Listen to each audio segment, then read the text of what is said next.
Hello ऑलर्नर्स, आज हम देखने वाले हैं सीएस एग्जीक्यूटिव के लेसन 1 के हम क्या देखने वाले हैं, कंपनी लॉ के क्वेश्चन आंसर्स। सो ये हमारी आंसर राइटिंग सीरीज साथ साथ चलेगी हमारे लेक्चर्स के। So this is our lecture number 1, we can say lesson number 1 का आंसर राइटिंग सीरीज। ठीक है, आंसर राइटिंग सीरीज है। ठीक है, kindly avoid this bad writing. Now इसके साथ हम स्टार्ट करने वाले हैं क्वेश्चन आंसर से। We have to focus. तो ये हमारी क्या है, हमें एक तरह से हम ये क्या है, हमारे मॉडल आंसर्स में आपको प्रोवाइड करने वाली हूँ। So our first question is, सबसे पहले हम क्वेश्चन समझने का ट्राई करेंगे। A question number 1 A part क्या कहता है, 4 person are only members of a private company. Private company के 4 मेंबर्स हैं। एक प्राइवेट कंपनी है जिसकी क्या है, 4 मेंबर्स हैं। All of them go for a pleasure trip in a car and due to accident they all die। ये सब क्या है, मर जाते हैं। एंड इसके बाद क्या वो कंपनी एग्जिस्ट करेगी? ऑफ कोर्स करेगी, क्योंकि वो क्या है, एक अलग लीगल आइडेंटिटी है। डॉक्ट्रिन ऑफ लीगल आइडेंटिटी है ना, सेपरेट लीगल आइडेंटिटी यहाँ पे होगा। सो लेट्स सी, यहाँ पे क्या हमें आंसर देखने को मिलता है, existence of private company after the death of all members. A company is a separate legal identity distinct from its member. Salmon versus salmon के केस पे हमने ये देखा था। और death of all the members does not automatically dissolve the company. The company continues to exist until it is wound up according to law। तो wind up जब तक नहीं होती है तब तक क्या है, वो कंपनी क्या है, एग्जिस्ट करेगी। राइट, ये चीज आपको समझ आ गई है। सो और इसके साथ साथ क्या है, the shares of deceased member will pass to their legal representatives. For example, उस चारों में से एक 4 हैं तो इनके बच्चों को या फिर इनके लीगल रिप्रेजेंटेटिव्स को इनके शेयर चले जाएंगे। कंक्लूजन यहाँ पे ये है कि private company continues to exist despite of the death of all members. So this is the thing, right. So ये मॉडल आंसर में आप ये लिख सकते हो। बी क्या रहता है हमारा, question A, question number 1 B, the members of a private limited company consist of A and B who are also its director। On 4th August 2012, A left India for a foreign trip, business tour, and on 28th August 2012, he died abroad. On 1st September 2012, B purchased on credit 10,000 worth of goods from C on the behalf of company। On the behalf of company ये चीज हमें ध्यान रखना है। C now proposes to make B liable, personally liable for the payment of debt is B liable। तो इतना तो हमें समझ आ रहा है कि क्या है, क्या कहानी हो रही है। A और B मिलके क्या एक कंपनी चलाते थे। A क्या है, फॉरेन ट्रिप पे जाता है और वहीं पे खत्म हो जाता है। ठीक है, B क्या करता है, बाद में जाकर 1 सितंबर को B मतलब A की डेथ के बाद क्या करता है, जाके 10,000 रुपए का क्या कर देता है, गुड्स ले लेता है कंपनी के नाम पे। कंपनी के नाम पे क्या वो बी पर्सनली लाइबल होगा कि नहीं होगा, ये चीज हमें बताना। तो देखो आगे हमें यहाँ पे है लाइबिलिटी ऑफ बी। तो लाइबिलिटी ऑफ डायरेक्टर भी क्या है, company is a perpetual succession, death of a member does not effective its existence. B purchased goods on the behalf of company, the contract is between C and the company, not personally with B। Directors are the agents of company unless contact personally, they are not liable। जब तक personally आप जाके उनसे नहीं मांगते हो तब तक लाइबल नहीं हो। If you want the PDF of this you can comment down PDF, I will share the drive link there. ठीक है, सो कमेंट पीडीएफ। ठीक है, conclusion B is not personally liable, personally liable नहीं होगा। The liability rest with the company, तो company की तरफ liability होगी। So this was our first question. I hope आपको ये क्लियर है। सेकंड हम देख रहे हैं question number 2 A part, what types of associations are prohibited by the companies act and what are the disabilities of such associations। पहला question ये। Second है, members of a limited company may neither nevertheless have unlimited liability। Limited company के members की कभी भी unlimited liability नहीं होगी। Comment कीजिए what do you understand by corporate veil. यहाँ पे डॉक्ट्राइन के बारे में बात की जा रही है और उसकी क्या है, disregard, when it is disregard, तो इसकी एक्सेप्शंस की भी बात हमसे पूछने वाला है। सो फर्स्ट हमारा क्या रहेगा, provision association under Companies act. तो हमारा कंपनीज एक्ट का सेक्शन 464 हमें क्या कहता है, prohibits company associations partnerships of more than 50 people for business purposes unless registered as a company. यहाँ पे पार्टनरशिप जो है 50 लोगों से ज्यादा का प्रोहिबिटेड करता है, अनलेस वो क्या है, कंपनी की तरह रजिस्टर्ड ना हो। डिसेबिलिटीज क्या होती है, कांट स्यू, क्वेश्चन क्या था, एसोसिएशंस जो कंपनी नहीं है, ठीक है, प्रोहिबिटेड, 50 से ज्यादा लोग हैं तो वो कंपनी ही रजिस्टर करनी पड़ेगी। अदरवाइज क्या होगा, can't sue for to enforce rights arising from such associations, members have unlimited liability, association is illegal and can't be recognized by law. So these are some disabilities, ये हमें ध्यान रखना है। तो हमने पढ़ा तो हुआ है, तो ये एक तरह से हमारा रिवीजन सेशन भी है, ठीक है, रिवीजन सेशन भी है।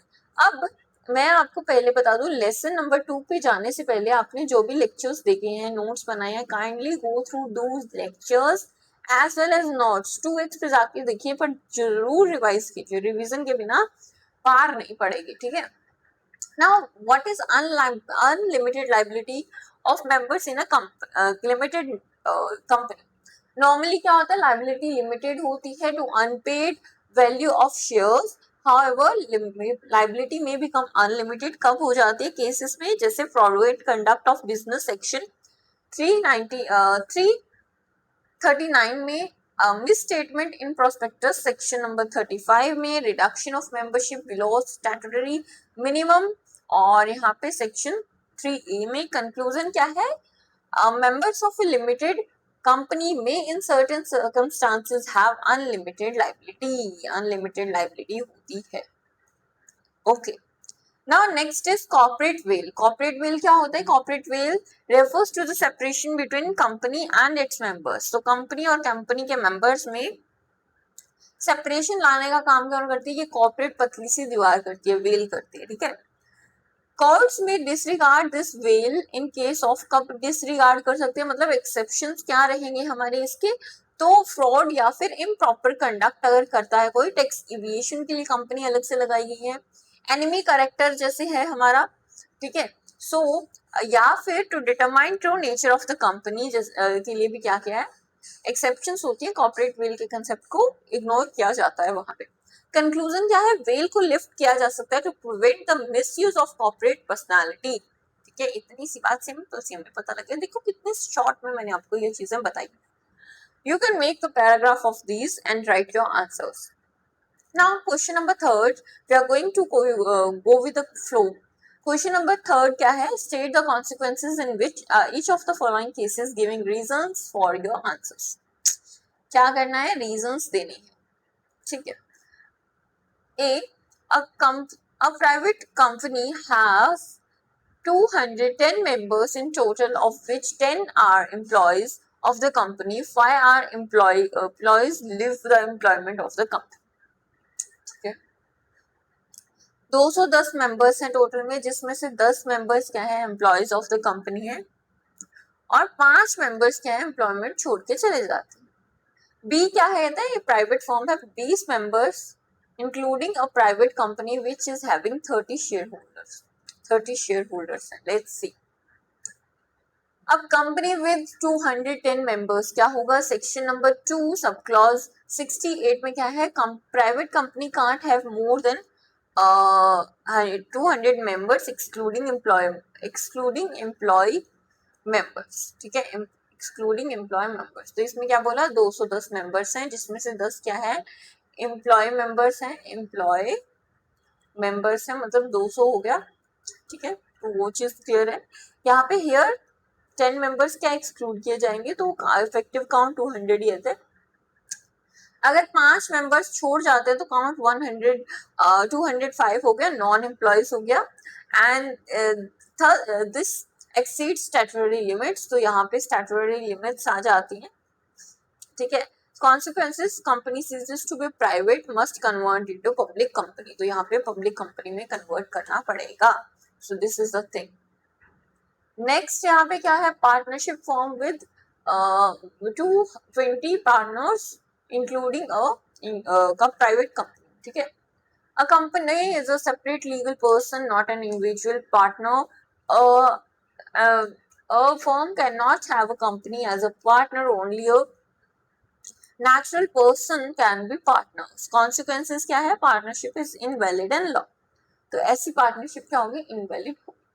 Next question है हमारा question number 4. The fundamental attributes of corporate personality is that company is a legal identity distinct from its members. Exclude the above statement. अब पहले तो excluded का मतलब क्या होता है, मतलब explain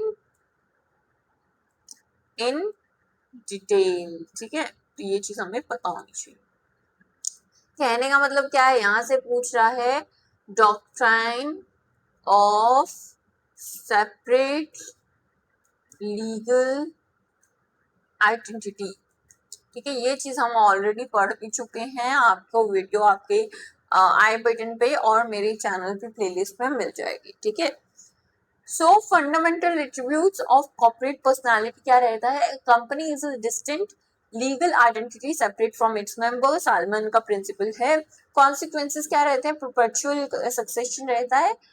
Property belongs to company, not to shareholders. Members are not agents of company. Company can sue and be sued in its own name. अब यहाँ पे educate क्या करेंगे हम, this distinct personality is the foundation of company law, ensuring unlimited liability and continuity. देखो मैं भी जो भी ये सीरीज बना रही हूँ कंपनी लॉ की, सो आई एम मेकिंग श्योर कि जो भी चीजें आपको चाहिए है ना, डिटेल्ड एक्सप्लेनेशन चाहिए है ना, बुक रीडिंग चाहिए, तो वो भी मैं करवा रही हूँ. इसके साथ साथ कुछ कंसेप्ट होते हैं जो आपको डिटेल में कंसेप्ट क्लियरिंग भी मैं करवा रही हूँ. इसके साथ साथ आप देख रहे होंगे कि आंसर राइटिंग सीरीज भी हमारी चल रही है. इसके साथ साथ आपको कुछ और भी चाहिए इसके साथ साथ, तो kindly comment down. I will make sure कि मैं आपके लिए इस टाइप से लेक्चर्स लाऊं. एंड लेक्चर्स आपके पता है आपको कि कंटिन्यू ही आ रहे हैं. ठीक है. So if you make think कि कोई ब्रेक आ गया है लेक्चर सीरीज में, सो काइंडली कमेंट डाउन. आपका कमेंट से ही मुझे मोटिवेशन मिलता है ताकि मैं आपको जल्दी से लेक्चर्स और अच्छी क्वालिटी में लेक्चर्स प्रोवाइड कर सकूं. सो कमेंट्स आपके रुक गए तो मेरे लेक्चर्स भी रुक जाएंगे, इसी ये बात का ध्यान रखें.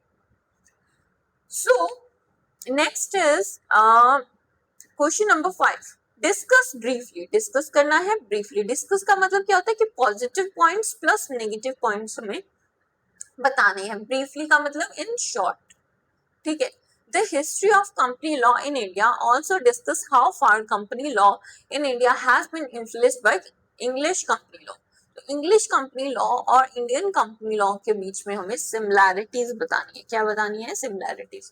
ये जब तक आप क्वेश्चंस को पढ़ोगे नहीं, किसी से समझोगे नहीं, आपको समझ नहीं आएगा. तो ये चीज हमने ऑलरेडी लेक्चर्स में कवर कर रखी है and we are going to bit of revise right. यहाँ पे एक तरह का रिवीजन हमारा चल रहा है. तो history of company law in India and England influence, English influence हमें देखना है. तो अर्ली फेज में देखते हैं. Company law in India was introduced, first introduced through joint stock companies act 1850 में लाया गया था, modelled on company English law. Evolution आया, सब्सिक्वेंट एक्ट्स आए 1857 में, 1866 में, 1913 में progressively aligned Indian company law with English legislature. Post independence क्या हुआ, हमारे पास कंपनी एक्ट आया 1956 का, जिसमें कंसोलिडेट किया गया और मॉडर्नाइज भी किया गया प्रोविजंस को, heavily influenced by the English companies law 1948. जैसे उन्होंने इंग्लिश लोगों ने कुछ ना कुछ किया, हमने भी देखा देखी करके वैसा ही इंडिया में भी वही चीज अडेप्ट कर ली. करंट फ्रेमवर्क की अगर बात करें तो 2013 का जो एक्ट है उसमें क्या है, based on recommendations of expert committees continues to reflect English principles but adapted Indian conditions. Reflect तो करता है इंग्लिश प्रिंसिपल्स को, लेकिन अब क्या है, अडेप्ट कर लिया है इंडियन कंडीशंस को। इन्फ्लुएंस क्या रहता है, Indian company law borrows concepts like separate legal identity, limited partnership, corporate will, perpetual succession directly from English law। तो ये चीज हमें ध्यान रखनी है। सो ये चीज हमें बेसिकली क्या है, दो क्वेश्चंस पूछ रही है। पहले तो हमसे हिस्ट्री पूछ रही है कंपनी लॉ की, देन क्या इनका English and company Indian law में क्या डिफरेंसेस हैं, सिमिलैरिटीज है, वो पूछ रही है, right. Next question is question number 6. What are the advantages of an incorporated company compared to partnership firms and in unincorporated companies? तो ये दोनों में डिफरेंस पूछा जा रहा है। क्या पूछा जा रहा है? डिफरेंस। ठीक है, किस चीज में? इनकॉर्पोरेटेड कंपनी लॉ की एडवांटेजेस पूछी जा रही हैं। कंपेयर किससे कर रहे हैं? पार्टनरशिप फर्म से और इनकॉर्पोरेटेड कंपनी से, अनइनकॉर्पोरेटेड कंपनी से। सो हम लाइन बाय लाइन पढ़ेंगे। एडवांटेजेस क्या रहती है इनकॉर्पोरेटेड कंपनी का compare to partnership firms and incorporated associations and incorporated company. क्या होता है इनकॉर्पोरेटेड कंपनी के एडवांटेजेस? सेपरेट लीगल आइडेंटिटी होती है, distinct from its member. Second is limited liability होती है। Third is perpetual succession. Fourth is transferable of shares. Fifth is large capital base and sixth is professional management। तो ये हमारी advantages होती हैं किसकी? इनकॉर्पोरेटेड कंपनी लॉस की। Compare ही करना था, डिफरेंस बताना था, एडवांटेजेस बताने थे। आई होप ये चीज आपको समझ आ गई एंड आपके दिमाग में रहेगी। ठीक है, क्या क्या है दोबारा देख लेते हैं। Legal separate legal identity, limited liability, perpetual succession, transferability of shares, large capital base, professional management. I hope it's clear now. Right short notes. Short notes पे बहुत ज्यादा इंपॉर्टेंट क्वेश्चंस आते हैं। क्वेश्चन नंबर 7 है हमारा, perpetual succession, transferability of shares. ये सारी चीजें हमने पढ़ी हुई है, नई चीज तो नहीं है ना। Limited liability, corporate personality and one man company. तो ये चीज हम बेसिकली आप सेकेंड लेक्चर नंबर जो लेसन नंबर 2 आने वाला है टाइप्स ऑफ कंपनी, उसमें ज्यादा पढ़ोगे। बाय द वे हमें पता भी है क्या होता है। परपेचुअल सक्सेशन क्या होता है? Company continuous irrespective of changes in membership. Membership कैसे भी चल रही हो, बाहर से तो हम अच्छे लगेंगे, घर में कितनी मर्जी लड़ाई चल रही हो, बाहर से तो हम सबको खुश परिवार, खुशीमंद एक परफेक्ट फैमिली ही दिखेंगे। ठीक है, that is perpetual succession. B is transferability of shares. ठीक है, मेरे फादर की प्रॉपर्टी मेरे पास आती है तो that is transferability of we can say property. ठीक है, वैसे ही शेयर्स की भी ट्रांसफरेबिलिटी होती है। Shares can be transfer freely transferred subject to restrictions in private companies. Private companies में कुछ रिस्ट्रिक्शंस होती हैं, वैसे फ्रीली ट्रांसफरेबल होते हैं।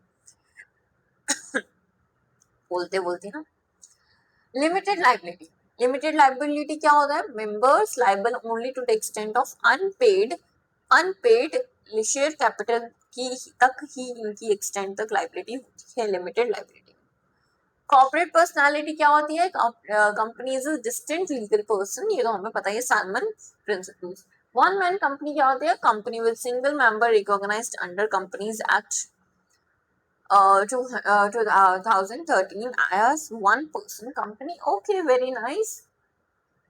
Next question is question number 8. A company transferred all its shares to another company. एक company जी है, company 1 company 2 को सारे शेयर्स क्या कर देती है? ट्रांसफर कर देती है जी। क्यों भाई, ऐसा क्यों?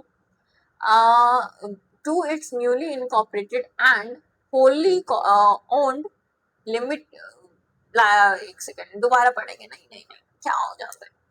A company transferred all the shares of other company held by it to its newly incorporated, wholly owned, private limited subsidiary investment company. Oh, क्या नाम है? During the year, the subsidiary company made no other investment or had no source of income. By the transfer of above shares, the holding of companies available surplus for payment of bonus। surplus किसके लिए मिल गया? payment of bonus के लिए। payment of bonus के लिए for the workmen's got reduced and consequently rate of bonus came down। तो यहाँ पे workmen को क्या है? कम कर दिया जी। और बोनस का रेट भी क्या हो गया, कम हो गया। Are the workman of the holding company entitled to get dividend income of the subsidiary company including its holding in the holding of company's profit and loss account for the purpose of getting higher rate of bonus। भाई यहाँ पे workman की बात करिए कि उनका हक है कि नहीं है कि वो कंपनी के प्रॉफिट एंड लॉस अकाउंट से अपना इनकम, डिविडेंड इनकम ले सकें। तो ये चीजें देखते हैं। Let's see bonus and dividend income. I think ये चीजें हमारे फर्स्ट लेक्चर में ज्यादा थी, है ना, तो ये आगे पढ़ने वाली लेक्चर पॉइंट्स हैं। सो आई थिंक अच्छा है, हमें अभी खुद देखने को मिल रहा है। Bonus and dividend issue. Subsidiary company is a legal separated entity है। Dividend income belongs to the subsidiary, not automatically to the holding of companies. ठीक है, कंपनी डिविडेंड इनकम किसकी, सब्सिडियरी की है, not according to the company की नहीं है वो डायरेक्टली। ठीक है, वर्कमैन कैन नॉट डिमांड, क्या है, वर्कमैन डिमांड नहीं कर सकते हैं in the inclusion of subsidiary dividend in holding companies profit. तो कंक्लूजन क्या हुआ, workman are not entitled to have subsidiary dividend income including in the holding company's account for bonus calculation. I hope this is clear to you. Next is examine the following and say whether they are correct or wrong. तो examine करना है और बताना है सही है कि गलत है।